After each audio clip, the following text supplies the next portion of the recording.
Sir मेरा सवाल पहले आपसे रहेगा, ये जो बैंकरप्सी जिसे किसे कहा जाता है, क्यों लोग जो करप्टेड होते हैं वो किस तरीके से उन पर सजाएं दी जाती है? देखिए, अगर हम वर्ल्ड लेवल की बात करते हैं, ग्लोबल इकोनॉमी में रिसेशन का दौर है इस समय। अगर अभी फोर्ब्स का एक लेटेस्ट सर्वे आया है जिसमें उन्होंने बहुत रेनॉन्ड कंपनीज, जिनको वर्ल्ड की बिग कंपनीज कहा जाता है, वो सब इस प्रोसेस में जा रही हैं, यानी उन्होंने इंसॉल्वेंसी फाइल की है, वो लिक्विडेशन के प्रोसेस में जा रहे हैं। तो निश्चित रूप से पूरे वर्ल्ड के लिए इस समय एक आर्थिक मंदी का जो दौर प्रारंभ होने जा रहा है, उससे रोकने का ये एक बहुत आसान प्रोसेस है। और इसके लिए जो एक्ट है, इसके लिए जो कोड है, कोड एक बृहद क्षेत्र होता है कानून का। 2016 से पहले इंडिया में 12 एक्ट थे जो इंसॉल्वेंसी के प्रोसेस में लीगल प्रोसेस को आगे क्रियान्वित करते थे, यानी उनका एग्जीक्यूशन होता था उसमें। लेकिन 2016 के बाद से इस सारे एक्ट को, जितने 12 एक्ट थे, उन एक्ट को एक कोड के रूप में परिवर्तित कर दिया गया। और ये कोड देश में जो कंपनियां आके वर्क कर रही हैं, यानी राइट टू एंट्री है अगर बिजनेसमैन की, तो राइट टू एग्जिट का प्रोसेस भी इस कोड के माध्यम से लोगों को मिला। और जो ये कोड है, इससे बैंक के बहुत सारे मैटर्स को सॉल्व करने का प्रोसेस भी इजी हो गया। यानी बैंक से डेटर और क्रेडिटर के बीच के जो डिस्प्यूट्स थे, उन डिस्प्यूट को ख़त्म करने का, रिजॉल्व करने का एक ऐसा ये प्रोसेस है जिस प्रोसेस को आसानी से बैंक भी एक्सेप्ट करती है और क्रेडिटर भी एक्सेप्ट करते हैं। यानी डेटर और क्रेडिटर के बीच एक रिजॉल्व करने का जो प्रोसेस है वो इस कोड के अंतर्गत आता है, जिसमें सेक्शन 7, 8, 9, 10 के अंतर्गत कोई भी प्रॉब्लम यदि है, मैं सामान्य और सरल भाषा में बताना चाहता हूं कि कंपनियां। जी, मैं आपको यहाँ रोकना चाहूंगी। हमारे साथ एक कॉलर जुड़ चुके हैं, शिवराम है इंदौर से। शिवराम जी, सवाल पूछिए।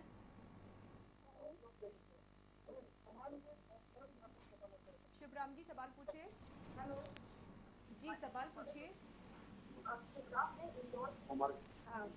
हाँ हाँ, मैं पूछना चाहती हूँ, मेरे पति ने सर मुझे घर से भगा दिया है। मेरे 3 बच्चे हैं और मतलब घर से भगा दिया। मेरे 3 बच्चे हैं जी, खाने भी। सवाल पूरा करिए। शादी को 15 साल हो गए। देखिए, आपके हस्बैंड ने आपको घर से बाहर निकाल दिया है। आपको घर से बाहर निकालने का मतलब ये नहीं कि आपके अधिकारात, आपके पति की संपत्ति और उनके जो अर्जित धन है उस पर खत्म हो गए हैं। आपके साथ यदि कोई प्रताड़नापूर्ण कार्य उन्होंने किया है तो आप डोमेस्टिक वायलेंस के अंतर्गत जो भी एक्ट के प्रोसीजर्स हैं, सेक्शन 12, 18, 19, 20, 21, उनके अंतर्गत कोर्ट में आप कंप्लेंट केस फाइल कर सकती हैं आपके और आपके बच्चों के राइट के लिए। यानी आपको रहने की जगह देने की जिम्मेदारी पति की है, आपके भरण पोषण को देने की जिम्मेदारी आपके पति की है। इस तरीके से आपकी जो भी आवश्यकताएं हैं उनको पूर्ण करने की जिम्मेदारी आपके पति की है। तो निश्चित रूप से आप कंप्लेंट केस अगर कोर्ट में फाइल करती हैं, हस्बैंड को उसमें समन करके कोर्ट द्वारा लीगल प्रोसेस कंप्लीट करते हुए आपका जो रिलीफ है वो आपको प्रदान किया जाएगा। सर, अपनी बात पूरी करें। जी, मैं आईबीसी के बारे में बता रहा था, इंसॉल्वेंसी एंड बैंकरप्सी कोड, इसके बारे में बात कर रहा था। जो इंटरनेशनल लेवल पे इसमें प्रॉब्लम्स हैं कंपनीज के साथ में, उसमें अगर हम कंपनियों का नाम ले तो बहुत ही प्रतिष्ठित कंपनियां हैं। उन कंपनियों में गोल्डजिम, या गोल्डजिम के साथ में अगर हम बारलुइस और आल्डो ग्रुप्स, इस तरह के बहुत सारे कंपनीज हैं। इसमें फोर्ब्स ने अपना सर्वे किया। सर्वे करने के बाद उसने जो रिपोर्ट दी उसमें ये कहा कि लगभग 500 कंपनियां वर्ल्ड की हैं जो इस प्रोसेस में जाना चाहती हैं, यानी इंसॉल्वेंसी के प्रोसेस में जाना चाहती हैं। और इसके साथ ही साथ इंसॉल्वेंसी कोई डेथ सेंटेंस नहीं है। इंसॉल्वेंसी कंपनी के सर्वाइवल का एक ऐसा प्लान और प्रोसेस है जिसमें प्लान के माध्यम से रिवाइवल का प्रोसेस अडॉप्ट किया जाता है लीगल तरीके से। तो जो बाहर की कंपनियां देश में काम करने के लिए आई, उनकी एंट्री हुई और इनके एग्जिट का प्रोसेस अगर इजी होगा तो इससे बहुत सारे बेनिफिट्स भी हैं, लेकिन इसका एक साइड इफेक्ट भी है। बहुत सारी कंपनियां दूषित मानसिकता से भी इस प्रोसेस का बेनिफिट लेना चाहती हैं। यानी उन्होंने कई बैंकों से लोन ले लिया, उन बैंक से लिए गए लोन के माध्यम से उन्होंने अपने बिजनेस को आगे कंटिन्यू किया, लेकिन बिजनेस में कहीं ना कहीं उन्होंने लॉसेस दिखाते हुए अपने जो उनका इंटेंशन था, बैड इंटेंशन, उसके लिए उन्होंने बैंक के पेमेंट को टाइमली नहीं किया। टाइमली पेमेंट ना करने से अकाउंट एनपीए हो गए। अकाउंट एनपीए होने के बाद जो प्रोसेस है, यदि इंडिविजुअल किसी ने कोई लोन लिया है यानी व्यक्तिगत किसी ने लोन लिया है तो उसके लिए दो प्रोसेस हैं, उन प्रोसेस को मैं क्लियर करना चाहता हूं।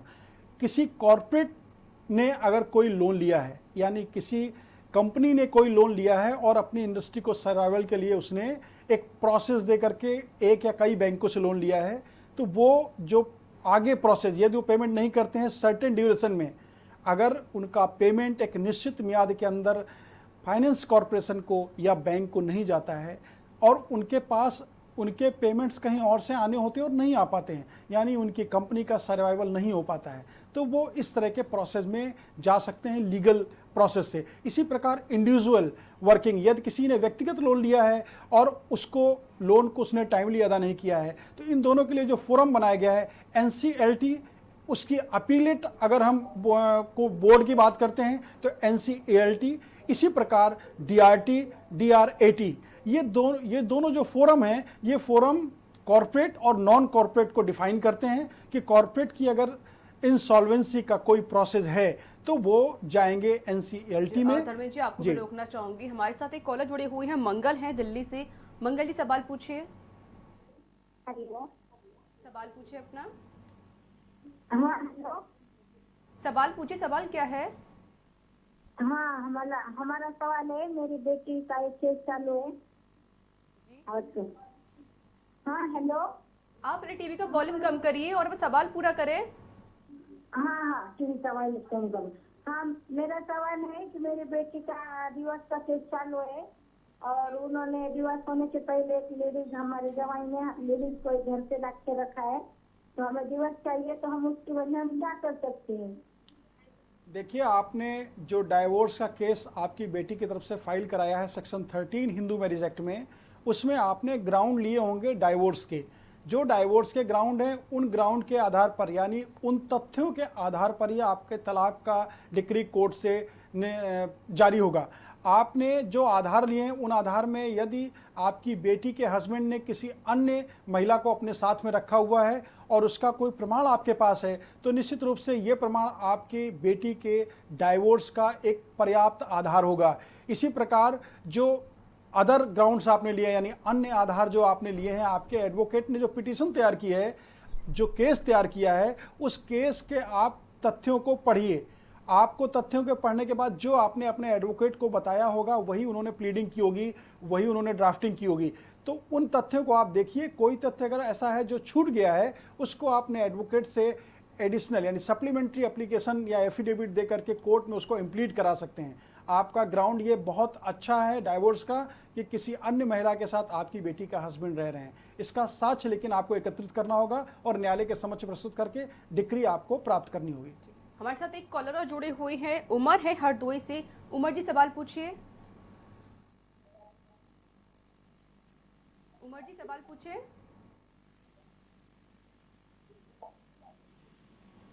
उमर जी, सवाल पूछिए। उमर जी, आप हमें फिर से कॉल कर सकते हैं, नंबर लगातार फ्लैश हो रहे हैं। और सर, जिस तरीके से जो बैंकरप्सी कोर्ट की जरूरत आखिर क्यों पड़ी है, मेरा आप इसका आंसर दीजिएगा, लेकिन इससे पहले हमारे साथ कॉलर जुड़ चुके हैं, राजीव हैं दिल्ली से। राजीव भी सवाल पूछें।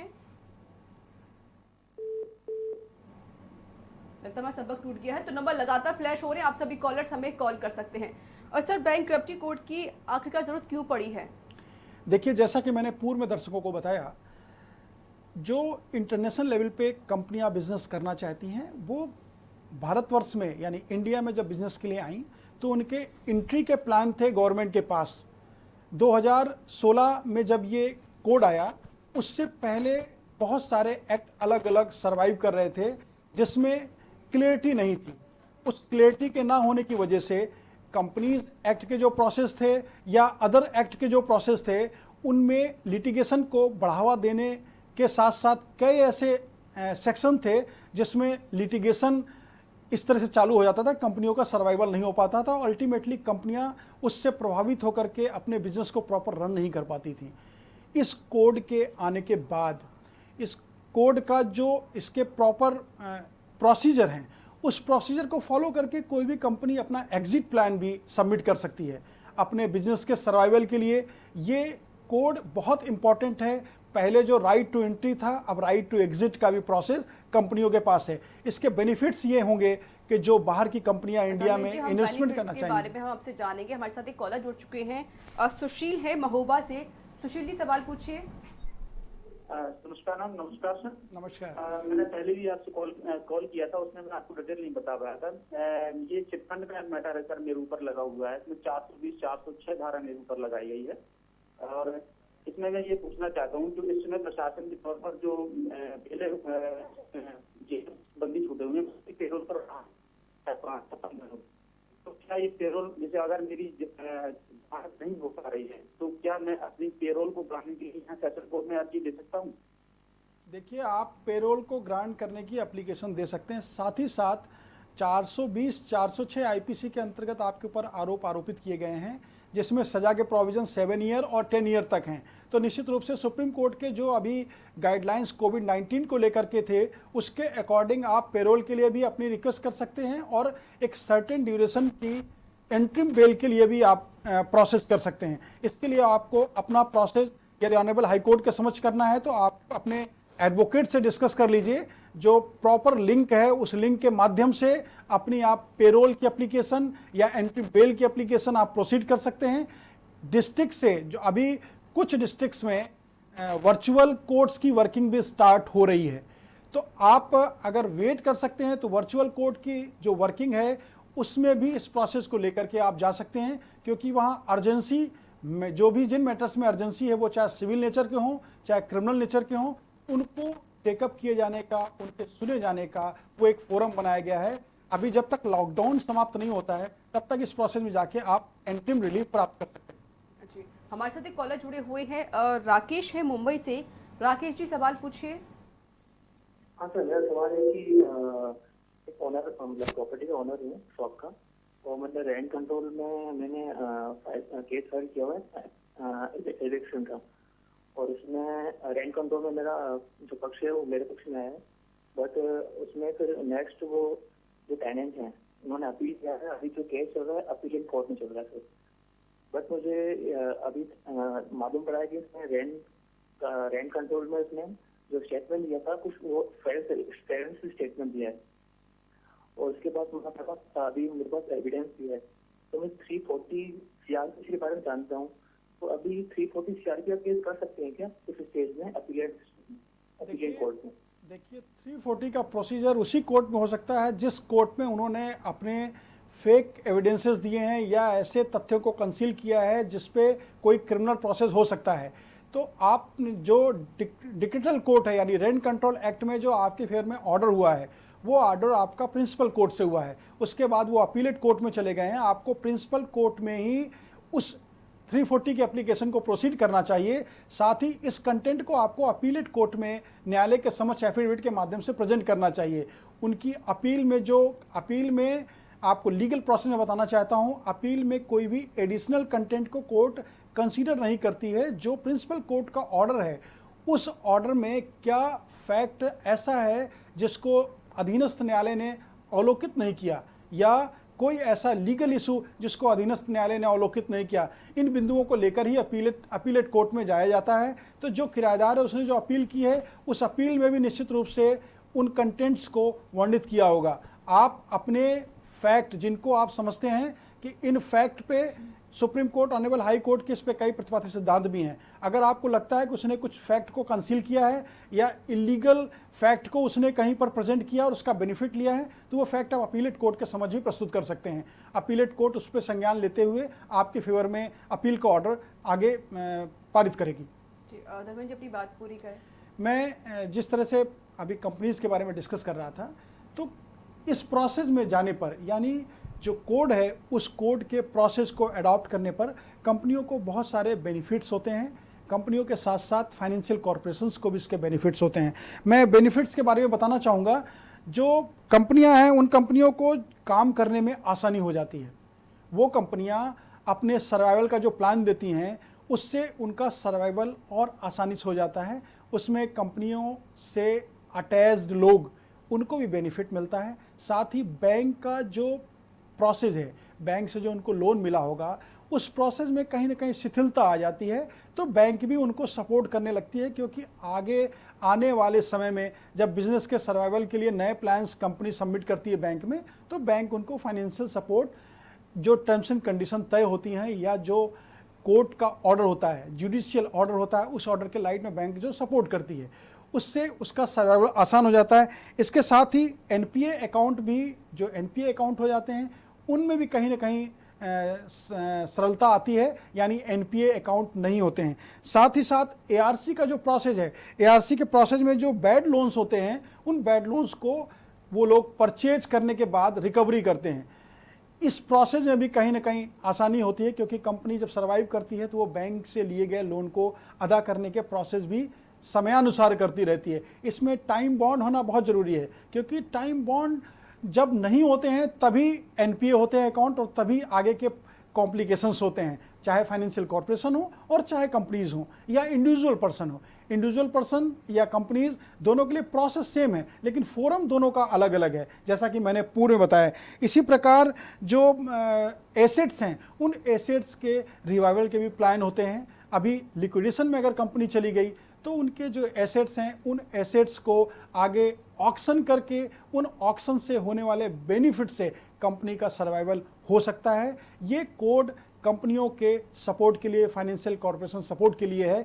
इसमें जो प्रोसेस है उस प्रोसेस में अगर हम चैप्टर की बात करते हैं तो चैप्टर 7 to 10 के प्रोसेस में सॉल्वेंसी, इंसॉल्वेंसी एंड बैंकरप्सी के लिए जो प्रोसेस है उसमें एप्लीकेशन को प्रस्तुत करने के अधिकार हैं। उसके बाद अगर हम अगले सेक्शन की बात करते हैं तो सेक्शन 13 बहुत इंपॉर्टेंट है। जिस समय एनसीएलटी में आपका प्रोसेस स्टार्ट होता है, यानी एप्लीकेशन एक्सेप्ट की जाती है, उसके बाद मॉरेटोरियम का जो प्रोसेस है उसमें कोर्ट जो प्रोसेस चल रहा है उस दरमियान कंपनी के सारे एसेट्स पे यथास्थिति बनाए रखने का आदेश पारित करती है, जिससे आगे जब इंसॉल्वेंसी का प्रोसेस कंप्लीट हो, उस कंप्लीशन के बाद में उन एसेट्स को यदि कंपनी सरवाइव नहीं कर सकती है तो उन एसेट्स को सेल करके जो डेटर और क्रेडिटर के बीच की टर्म्स एंड कंडीशन है उनको फुलफिल किया जा सकता है। इसी प्रकार हम सेक्शन 22 की अगर बात करते हैं तो उसमें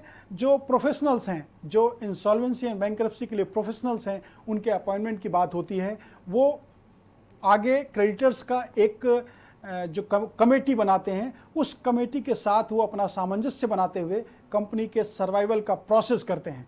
अगर सर्वाइवल कंपनी का उस प्रोसेस के माध्यम से हो जाता है तो सेक्शन 32 में एनसीएलटी जो आदेश पारित करती है उसका एग्जीक्यूशन होता है। यदि उनका कोई भी सर्वाइवल प्लान कोर्ट एक्सेप्ट नहीं करती है तो निश्चित रूप से अपीलेट कोर्ट में जाने पर, एनसीएलटी में जाने पर उनके पास जो 33 के प्रोविजंस हैं उन प्रोविजंस का प्रोसेस भी स्टार्ट हो सकता है। लिक्विडेशन मैंने कि पहले बताया 33 में लिक्विडेशन की बात कही गई है। 33 जो चैप्टर 33 उसमें लिक्विडेशन की बात कही गई है। तो एक्ट बहुत शॉर्ट है। इसमें जो इम्पोर्टेंट इश्यूज हैं या इम्पोर्टेंट फैक्ट हैं वो ये हैं कि इस एक्ट के माध्यम से जी जो भी इफेक्ट है इसके बारे में आपसे बातचीत करेंगे। हमारे साथ एक कॉलर जुड़ चुके हैं, रफीक हैं एटा से। रफीक जी सवाल पूछिए।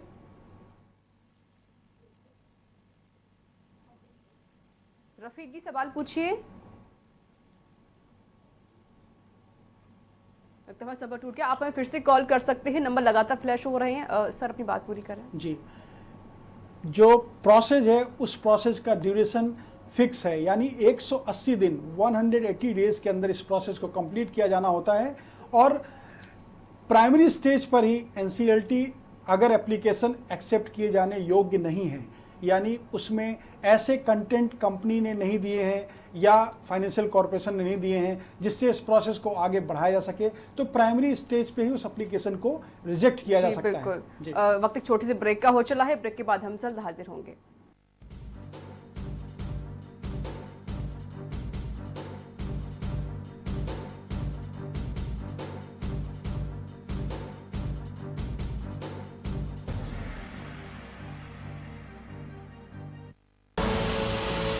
देख रहे हैं के न्यूज, खबरों का सारथी। जिसने पूरी दुनिया को तड़पाया, उसके पर्दाफाश का हमने बीड़ा उठाया। कोरोना पर चीन का कच्चा चिट्ठा हम खोलेंगे, खुलकर बोलेंगे। जानलेवा वायरस वाला किलर अब बच के जाएगा किधर? कोरोना पर चीन एक्सपोज, टीवी9 भारतवर्ष पर हर रोज। टीवी9 भारतवर्ष, अब तो सब देख रहे हैं। खुदी को आजमाया है तो ये अंदाज आया है, खुदी को आजमाया है तो ये अंदाज आया है। तुम में भी मैं हूं, शुद्ध प्लस पान मसाला। आप देख रहे हैं के न्यूज, खबरों का सारथी।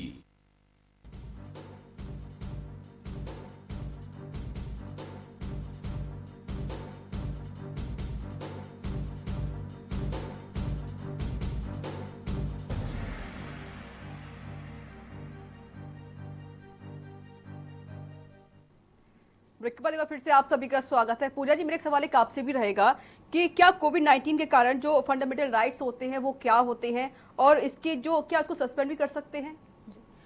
लॉकडाउन का सबसे ज़्यादा इफेक्ट हमारे 3 चीज़ों पे पड़ा है। सबसे पहला ये है कि there has been restriction in the movement of people. दूसरा ये है कि अनएम्प्लॉयमेंट की वजह से there has been loss of livelihood. और तीसरा ये है कि the people who lie below the poverty line they have been deprived of the basic necessities such as food, shelter and clothing. Directive principles of state policy हमारे part 4 of the constitution में दी गई है, जिसमें article 47 के under state की primary duty है to take care of public health as well as provide all the facilities to provide proper level of nutrition and medical facilities and care to all the citizens of India.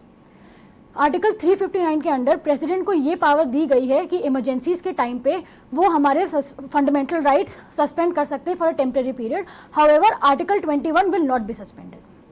Article 19 clause 1 sub clause A में, जिसमें every citizen has been granted freedom of speech and expression, इस पे curtailment लगाया गया है, इसलिए क्योंकि लोग पैंडेमिक को लेकर के फेक न्यूज़ सर्कुलेट कर रहे हैं, जिस वजह से बहुत ज़्यादा पैनिक हो रहा है लोगों में, जिसको एक ऑफेंस भी माना जाता है under section 54 of the disaster management act 2005।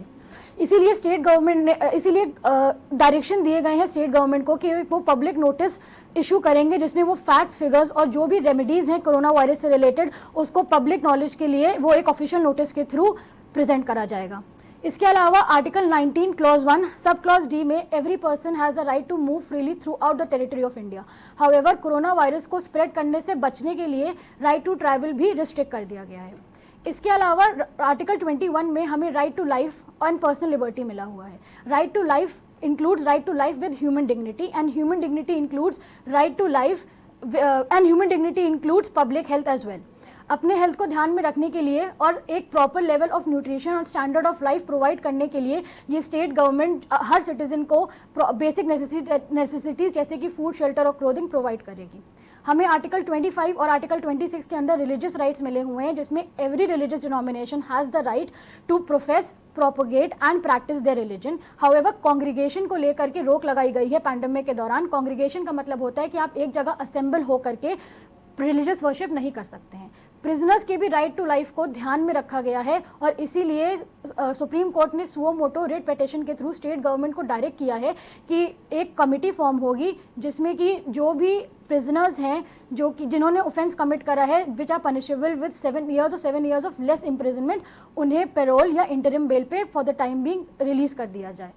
Therefore prisoners के भी राइट टू लाइफ को ध्यान में रखा गया है। जी, हमारे साथ एक कॉलर जुड़े हुए हैं, मुकेश है वाराणसी। मुकेश जी, सवाल पूछिए। हाँ,